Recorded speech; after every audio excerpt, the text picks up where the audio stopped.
Hey, welcome to the 340th episode of Just Shoot It, a podcast about filmmaking, screenwriting, and directing. This episode is brought to you by patrons Michael Groves and David Fairman. I'm Matt Enlow. And I'm Oren Kaplan, and today we are talking about more gripes, my specialty. Kaplan gripes, coming at ya. We're talking about that side of the film business. It's very much an art, a craft, and a business where we compete with each other, where we lose jobs, or when we get jobs and other people lose jobs, when we're up against each other. It's a roller coaster of emotions, this business, and sometimes it's fun to hear that other people are bummed about not getting a job too, you know? Yeah, definitely. Or even just that those negative feelings, those competitive feelings that we have sometimes, those feelings of, well, why not me? Everybody has those feelings as well. So we've got our good pal, Carlyn Hudson, here to talk to us about that. Regular listeners will recognize her from many, many episodes and her myriad of successes. But she's a great counterpoint. I think Oren and I, you and I are, we were real yin and yang on this one. I think pretty regularly we kind of switch sides depending on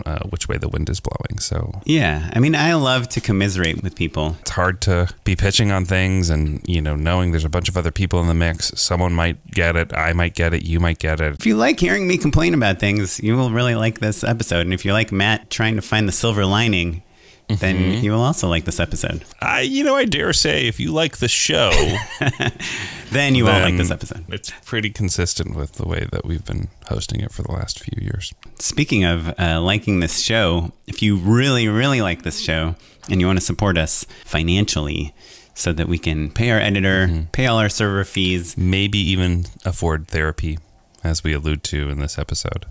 Well, I don't know that we would use Just Shoot It money for therapy. Is that what you've been doing with the Patreon money? Yeah. That's why I find the silver lining so I feel much more evolved thanks to all of your patronage. Now things are adding up. You're like, I make money. I don't know about you, Oren. Whether I'm working or not, it's Patreon. Just easy money. Anyway, we really appreciate $1, $5, $20 if you go to our Patreon one time. I will mail you a Just Shoot It podcast hat.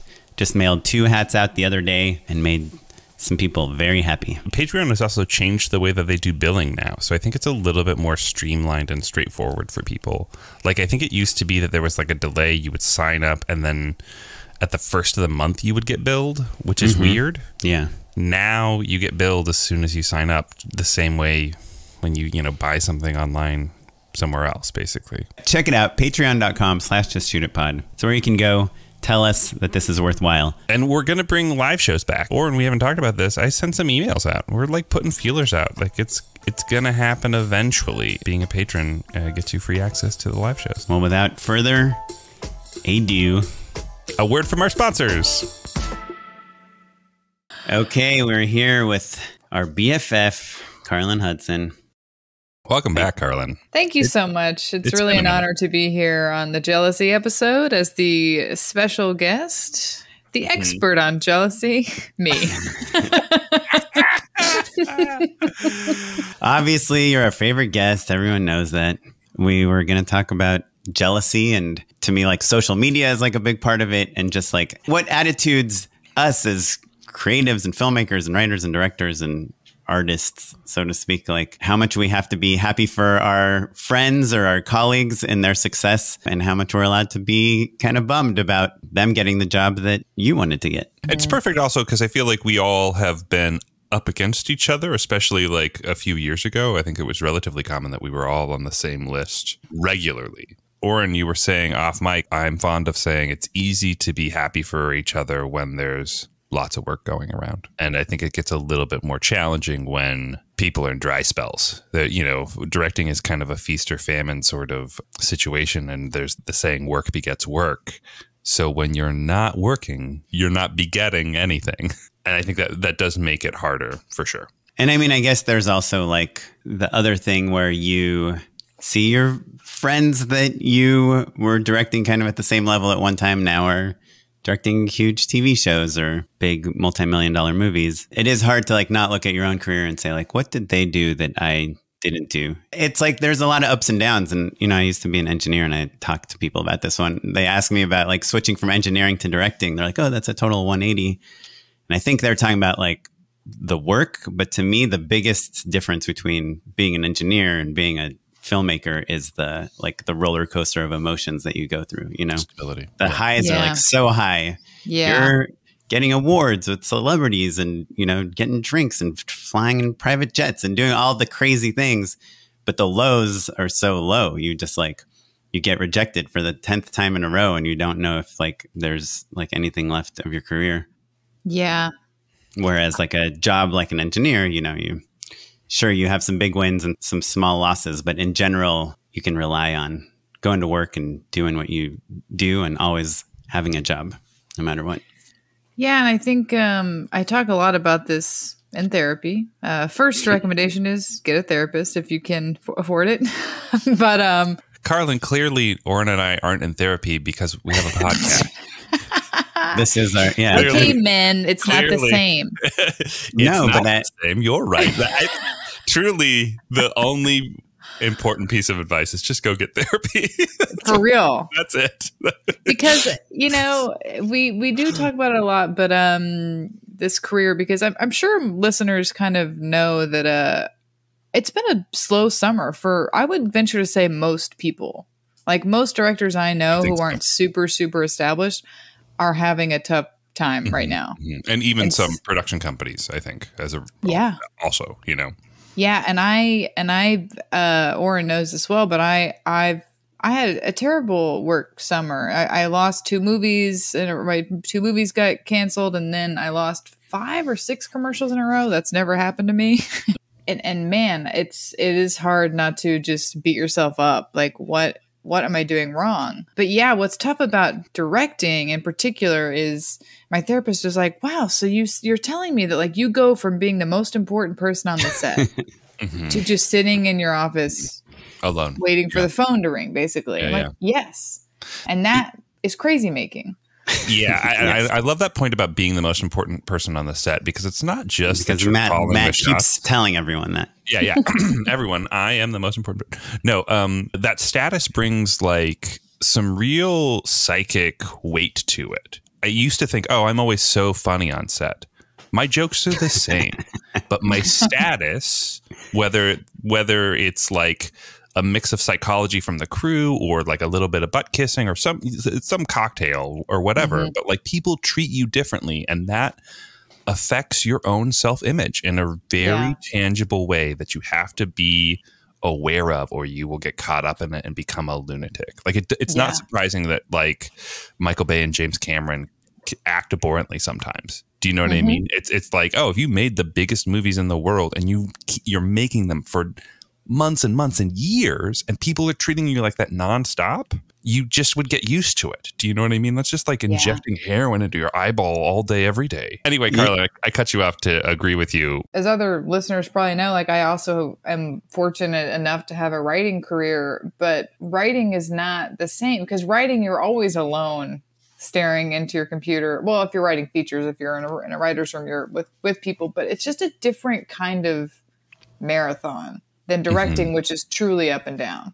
And so, and now that my Netflix writing job has wrapped, because they all got fired at Netflix. I don't know if people know that everybody got fired. Netflix fired hundreds or thousands of people, including the whole department that was producing my film. Yeah, like 10% of their employees or something. Yeah. And so I didn't realize how much that like grounded me, because I kind of like had that project for a year and a half that I could just go back to whenever directing was not totally, I wasn't booking a lot of directing jobs. I like always had this sort of base level of a writing job.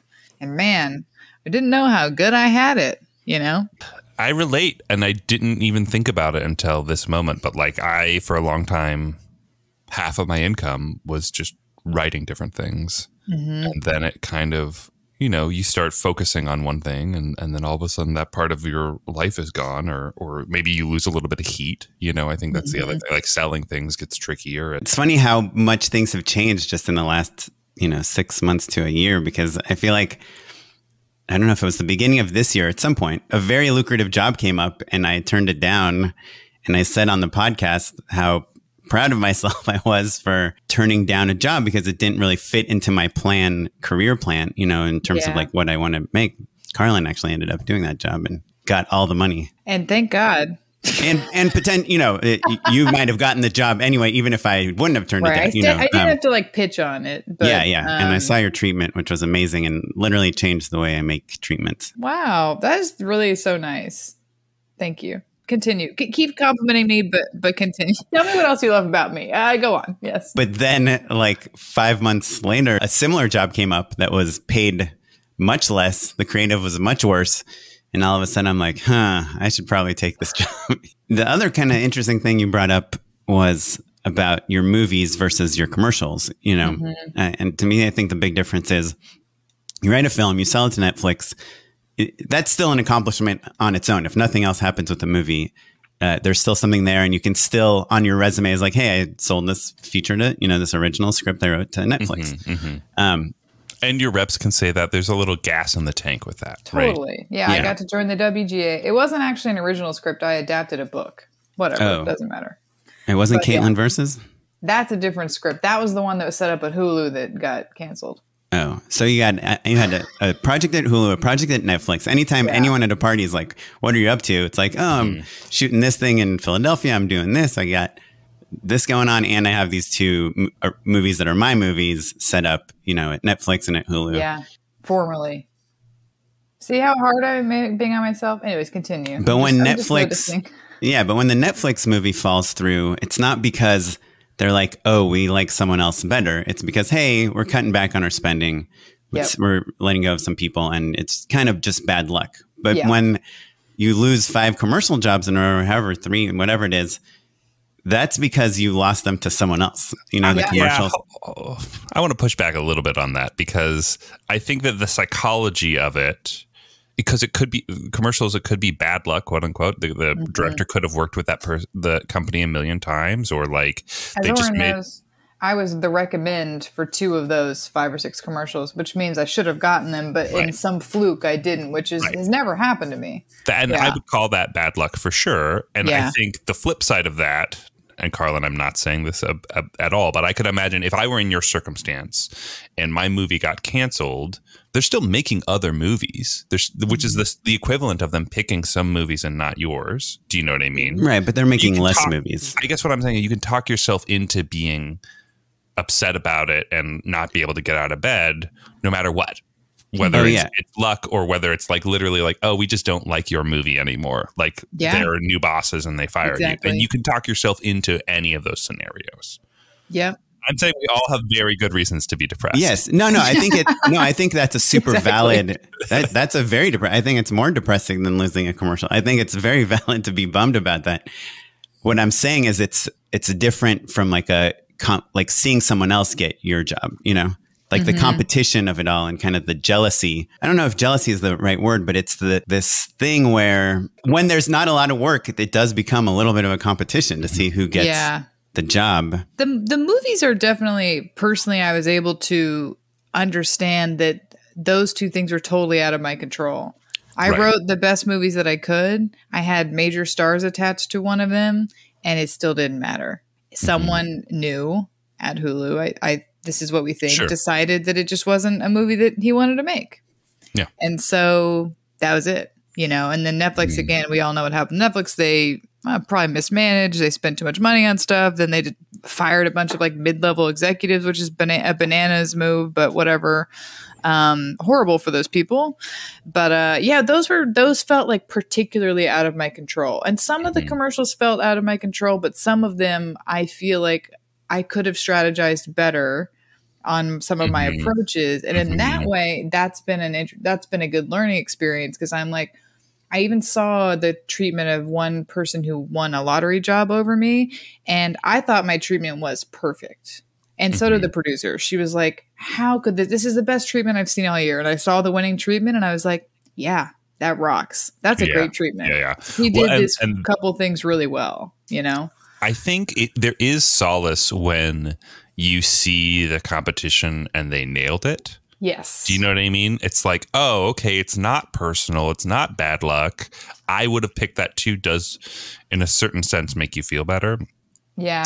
Or at least it's actionable, right? Because then you're like, oh, that feels like some. I think the like crazy making part, like I talked about, is when just everything's out of your control and you just can't do anything. And you just feel like, personally, when I feel out of control, that's when I feel, you go nuts. And so when it's something in a treatment that I could have done better, that to me is like, oh, next time I'll try that. Then again, I could have maybe not gotten the job. She may have known the creators. Who knows? Sure.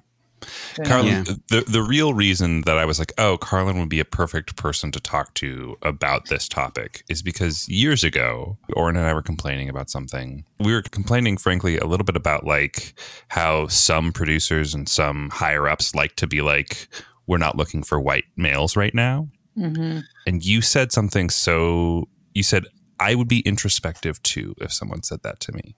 And I thought, oh, that's the perfect way to frame the feelings, because it's not like intellectually in that circumstance, like, it's frustrating, but also what can you do? But that's true for everything. Change your demographic. Yeah, you can't change any of that stuff, but also you're still feeling those feelings. And so it's not invalid to feel frustrated that you are the victim of bad luck or any other thing, right? But that's different than blaming or comparing, like kind of the negative sides of what we're talking about here, right? Because it's one thing to look at yourself to think, how can I improve my work? How can I make things better?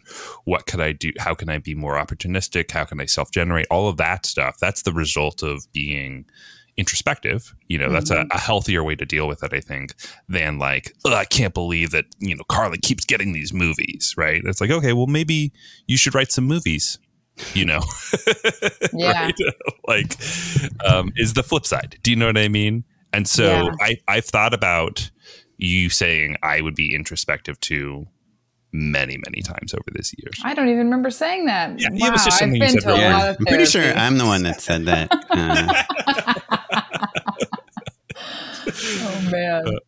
It's funny because I feel like a lot of what I try to provide with the podcast for new filmmakers, obviously experienced people know this, is that I do think a lot of people starting out in Hollywood, they finish film school, they move to LA, they make a short, it gets into some festivals, they get some meetings, they pitch some things and nothing happens and they get like really angry, and they're like, I had this thing and I did this, like I did all this stuff. I did the stuff you're supposed to do. Yeah. And so a lot of what I enjoy is like when we talk to like Maggie Kiley, who's like a super successful TV director, but like it took her, she had to make a lot of movies and go do a lot of programs and like work nonstop, like get rejected a ton. And I want people to know that that is like part of the process, is to like get rejected and think that like you're getting kind of screwed over. But then when we had, we did that whole month of like network development execs and they're like, yeah, we love this pitch from, Kanye, but it just wasn't right for us. And then you realize like who you're up against and what they're looking for. And they're looking for, just that whole undeniable word that people were throwing around a lot a few months ago. Yeah. And you realize like, oh, it's like you, Carlyn, you're like, I made it's perfect treatment. And then you see someone else's treatment. And you're like, oh, dang, that's pretty good too. Yeah. And it's tough, but like, I guess part of what I think people get from the podcast is realizing that it's not personal and that there's always like more that you can do. But I think us, the people that make the podcast, sometimes I definitely fall into that thing too, where I'm like looking at another director and I'm like, their stuff isn't that good. Like, why did they get the job over me? Yeah. But oftentimes, more often, I probably do the opposite, which I'm like, why did I even write a treatment or pitch on this job? Because like I look at someone else's reel. Like I just lost this job. I was actually with Carlyn when I got the call.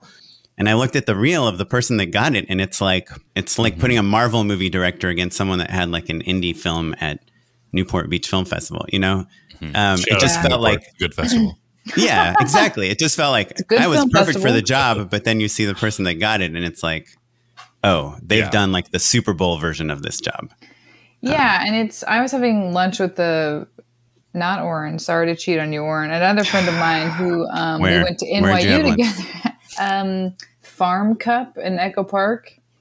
Anyways, trying new places, huh? That's right. And he is like, for all intents and purposes, like a pretty successful, television writer. He's been writing on grownish or blackish and sold a couple things, whatever.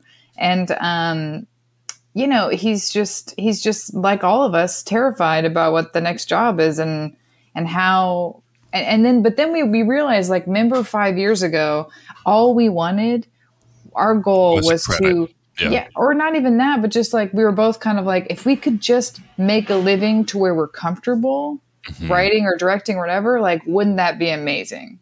And so you just realize, like, as ambitious people, which we all are, if you're drawn to this crazy competitive industry, like, success is, I'm sure everybody's heard this, but is like a mountain or a ladder that just keeps going up in front of you. Like, you get to the next ring, but then you don't even look below because there's 6 more ahead. And then when you get to those, there's 6 more rings ahead of that. Right. And so that's how we get caught in this, like, loop of we're never good enough. We're never doing enough. We're never whatever. But, like, the better analogy for success in our industry is like a map. It's flat, and then there's hills, and then there's a valley, and then it's just kind of winding, and that doesn't just go straight up. Like, that's just not helpful for us because it's just not accurate. You know, and just being aware of that, I think, is helpful to me. Well, and I think that's a perfect segue to my other main piece of advice, which is just celebrating the wins, right? No matter how small they are, because, you know, and that could be like a positive email, or like, you know, somebody responding to something simple, or winning even a smaller job, or you know, or even, honestly, I think it's truly a win to get turned down. To lose out on a job is still a win, in so much as that means you're in the mix. You know what I mean? Right? Like, I'm sure there are listeners. 1 or 2 times, that's fine. But when that happens 4 or 5 times, it's because you are working for free a lot, very hard, and you're investing emotionally. Sure. Yes. I hear you, Oren. Some dry spells, Oren, where you were like, oh God, I keep losing out on jobs, and I wasn't seeing boards.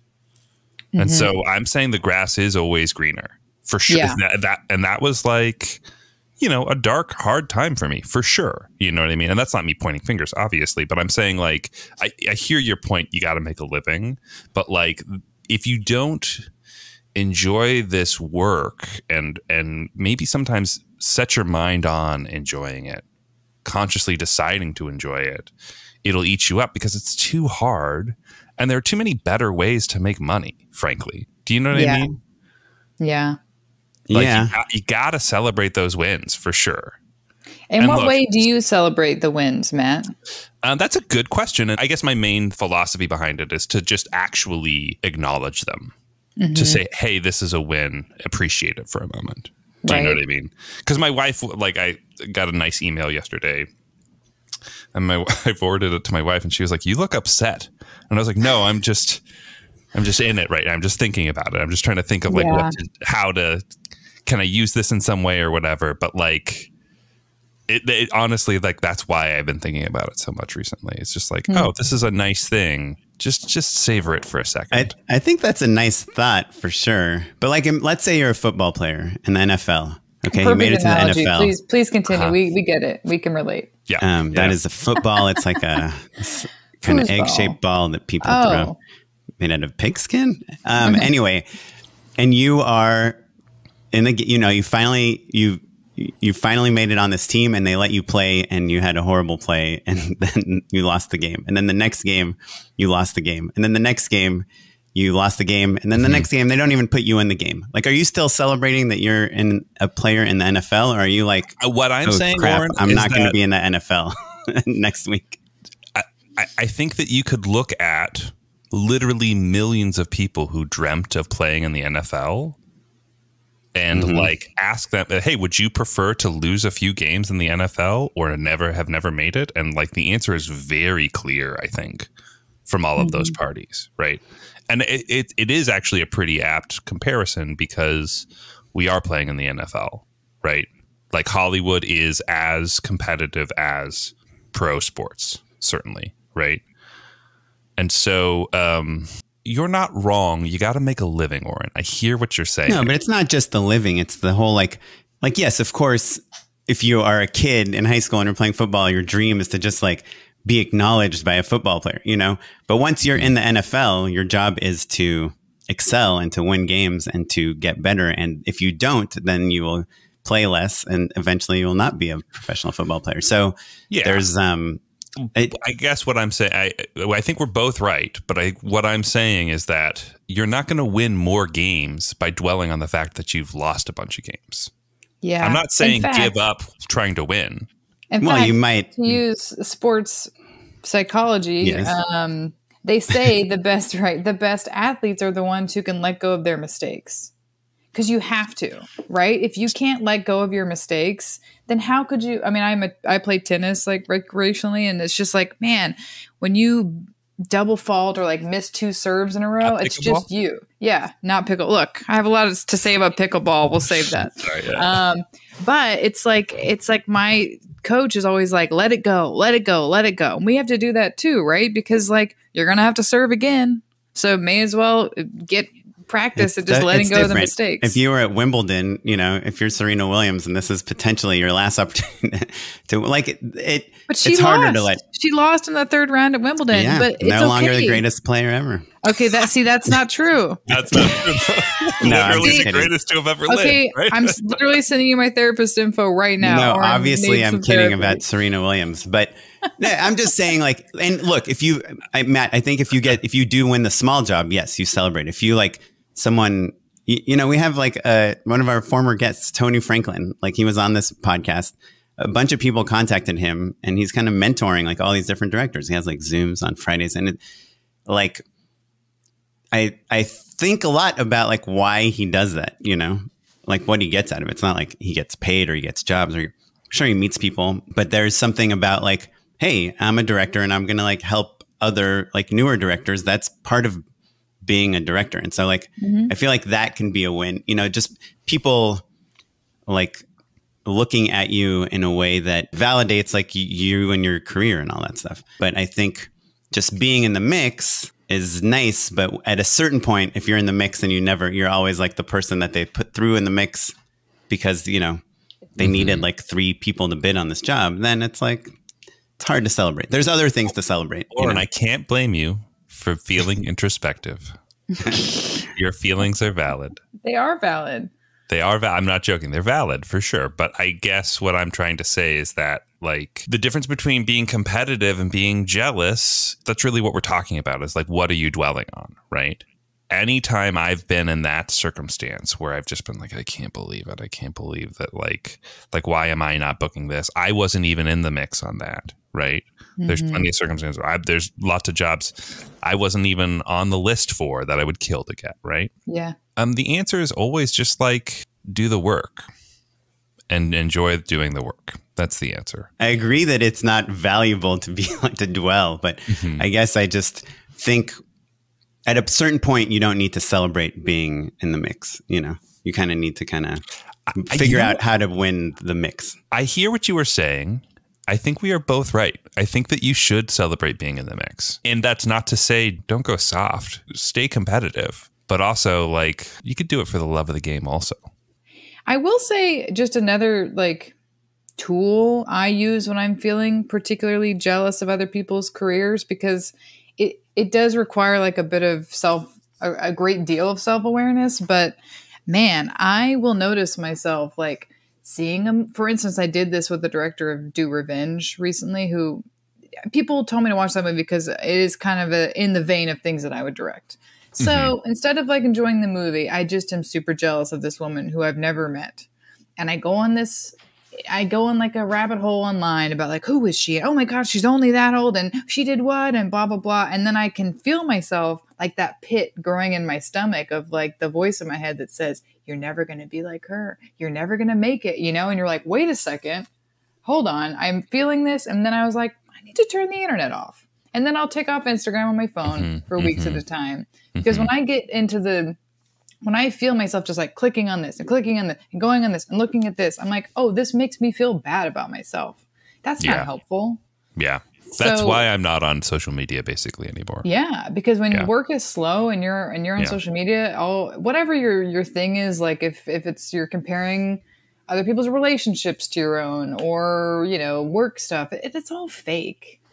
people will come to me and like, why are you doing so well? And I'm like, I've literally lost 8 jobs in 3 months. You know what I mean? And so, but online, I seem so happy because I'm not posting all my failures. I think it's also true of all 3 of us, and probably most directors we know. You could wrap the coolest shoot of your life, and then 2 days later be like, I'm never going to work again. Yes. I just had a job in Philadelphia for Crunch Gyms, one of the best jobs I've had in years. It was so much fun. The agency rocked. It was just, and I stayed in this like dope hotel, ordering room service in my fluffy white robe. And I was like, I am an amazing director. I'm killing it. Yeah. And I was so happy I literally almost cried in this Philadelphia tour, this super corny tour I took with the Liberty Bell. He made me cry because I was just so grateful to have had a great job. And then I get home and I'm like, wow, that was great. That was great. Truly, 3 days later, it felt years away. I was like, I just was happy. What happened? Yeah. And that's what we signed up for. I guess I don't really feel like I'm jealous of people because there's no one that I see that succeeds that like I don't understand why, and I know how we could get better jobs and we could win better, you don't see. I see plenty of people's careers. I'm like, how? I see people that I feel like they made just the right thing at the right time and knew the right people. Like, and that's basically what you need, especially on the TV and film side. Commercial side, it's just so different because there is a system and you are funneled into like lists and people sort through them and filter out reels and then do treatments. And all of that stuff happens in TV and film. All like literally I made those lists. Yeah. It's just a different structure in terms of like, it's not as simple as 3 people submit treatments. Sure, it's different in that way. Yeah, but they like, we need a director for this. They meet with a handful of people and then they pick that person. Yeah. And those people present presentation materials. They put together lookbooks and things like that. Right. You're talking about for an episode of TV or for a pilot? Well, for features. Yeah, or pilot. Yeah. Yeah, I guess if the episode is going, but they still meet with those people. Yeah. Right. Of course they meet. But it's that like if your friend became a showrunner of a show, and you had directed things in the vein of that and your friend, like we do know a lot of directors that got jobs because they were friends with the people that were making the show, like Peter Atencio and, all like a bunch of those UCB people and Jarrett, like there's a lot of people that through what they've made and their connections are getting things that is, and that happens in the commercial world too, but not really in the commercial world that we're playing in. Right. But yeah, I guess the funny thing is that I do feel like I know what the solution to every one of these issues is. Just shoot it. Yeah. And Jordan, our buddy Jordan Brady I forget who it was, but he had a guest on his podcast like years ago that I remember. I think he might have been like a director DP, but he talked about how he would do like a few great jobs and then things would get really slow and he'd get really depressed and he'd like make a short and then that would just open up a whole new like list of people and then he'd work a little, do a few jobs. And again, it's just like it's endless cycle of working for other people and then like kind of refining your voice. And because the trends change too, it helps when you get to like, Carlyn, we talked about this a lot. She's made a bunch of different shorts, over the years and have played some great festivals. And I think like if we talked about how if you made a short today, it would be more have a purpose beyond the short, right? Is it a proof of concept or is it to show people that you can work with surfers or whatever, like that if whenever you're not working, you should make your own work and vice versa.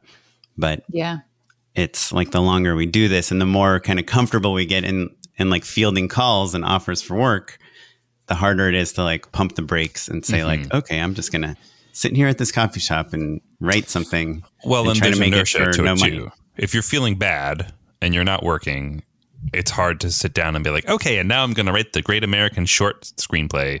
Yeah. And every time your phone beeps, it's like, ooh, who's that? Oh, the IRS. Okay. Yeah, it's a bill collector. Very cool. So we just lost Matt. He had to run to a meeting. Freaking bastard. So busy. He's working so much. And we're just sitting here making a podcast in the middle of the day. Do people, the biggest place where I realize when I'm not working as much, again, because I think, we're all, anyone that's a filmmaker is like a workaholic. We're all just used to like working nonstop every day. When people ask you like, oh, what are you working on? What are you up to? And I feel like when you have a ton of work, you're like, oh, I'm working on this thing and it's cool. And I'll tell you more about it if you're interested. But when you don't have as many things, it's like, yeah, I'm pitching on this thing and I'm waiting to hear back on this. And like, I might have this thing and I'm kind of like working on my own thing. You just turn into like a nervous ball of anxiety. Does that happen to you? It does. I think I tend to downplay like my accomplishments and lean into my failures, which, is natural, but also part of it is like, I think it's me trying to be like, see, we're all struggling. Like, it's okay. Everybody loses. I lose all the time. But yeah, I wonder if it's a detriment to kind of getting future jobs. I don't know. Like, do we just have to pretend to like everything's going great, or are we honest? And those are the only two options. There's nothing in between.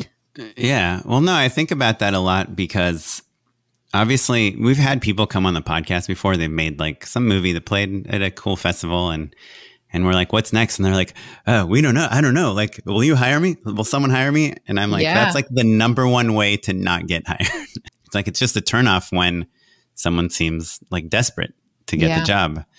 So I think about that a lot. It's true in dating too, right? Like, I know we've been with our partners a long time, but yeah, it's like you can't go on a first date being like, you love me, right? We're going to get married. Everything's perfect. You're like, no, that's an immediate turn off. Like, this person is unhinged.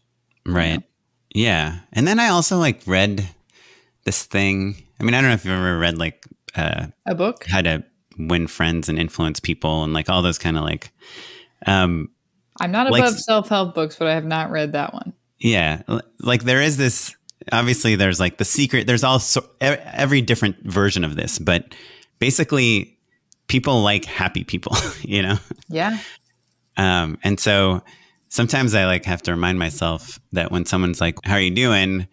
Me saying like, ugh, life sucks, like does not make someone want to talk to you and be excited for you and work with you as much as like, I'm doing great, Yeah. Lots of cool things happening. So I'm trying to think of this time period as a opportunity. Wow, I sound so annoying. Because when I think back about like my short, nice ass that kind of launched my career in some ways, my comedy career, I made that because nobody was hiring me and because I just decided to make 3 short sketches or films in a year. And that was the third. And I never would have made that if I didn't have time to creatively think about the concept, to just do it one weekend, to just shoot it. And similarly now I'm reaching out to people I haven't heard from in a long time. I'm working on a series. I'm just doing a bunch of stuff that I usually don't have time to do. And I don't know when these things are going to pay off, but I know that they will eventually. It's like currently I'm deep in the long game, but but the short term is rough. And there's just no way around it. But it is, I know that this time period is going to be good for me, but that doesn't make it easy. I think once we get past our hangups, me maybe having the biggest hangups of the 3 of us. It's not a hang-up competition. Well, I know there's going to be a ton more work. And it is an opportunity for us to work on our own things. And it is good to remind ourselves that, happy people are attractive. And so we should be happy. What a non-problematic moral to this episode. Perfect. Well, I'd love to hear from our listeners if you guys have any thoughts on work, competition, jealousy, like what you do when you're not getting jobs, what you do when you are getting jobs. We'd love to hear from you, your thoughts on everything. You can tweet at us at justshootitpod or email us at justshootitpod@gmail.com. Before we end the episode, do you have a second to endorse something with me? I do. Unpaid endorsements. I'm endorsing A little film called Bros. I know, controversial on gay Twitter, let me tell you. But I saw it in the theater on opening weekend, and it was a blast. It was such a great comedy. It was really, really fucking funny. And we had a great time with a group of people, and it was just really so much fun to see a comedy in a theater. And I thought the love story was great and really heartwarming and sweet. It just was really well directed, in my opinion. Like the tone was great. There's some hilarious set pieces and scenes, and it's just a lot better than I think the marketing is. And I loved it. So that's my recommendation. Go see it. Yeah, I think the marketing is trying to be controversial, but maybe it's coming off as like cheeky. I don't know, kind of like basic. Yeah, it's I think it's trying to appeal so hard to like straight people that it's turning off maybe its core audience. That's sort of like the thesis of gay Twitter. And I don't disagree, but I love Billy Eichner, and I know that not everybody does, but I love Billy on the Street, and I just think the movie's great. So I think, yeah, I love him too. I've heard him like on many podcasts talking about the movie, and it sounds really good. Yeah, the director is Nick Stoller, who's not gay. Not gay. And he, I think, brought the idea to Billy, and then they wrote it together. Really? Yeah. Huh.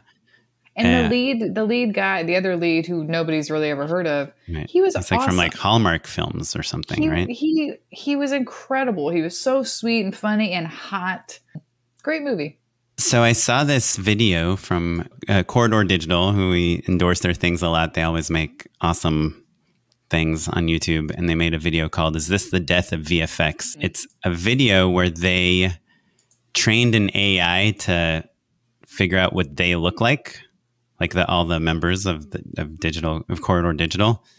And then they like made a whole story with art that's all AI generated about this like medieval story that stars them. It's just incredible. Like and the way you would do it is you would take like a few selfies, you'd load them into this AI engine called Stable Diffusion, I think. And then you would say like Carlyn as a warrior, in medieval times, like slaying a bear, in kind of stylized as like, or like in oil painting, as if Monet painted it or something. And then it would show you that exact image, and it would be incredible. Like it just looks so good. And one of the interesting things about the video is like, when you do AI art, like one of the things that's super helpful is to reference an artist's style to tell the engine like what you want it to look like. And they mentioned two artists. One is named Yoji Shinkawa, and another one, Greg Rutkowski.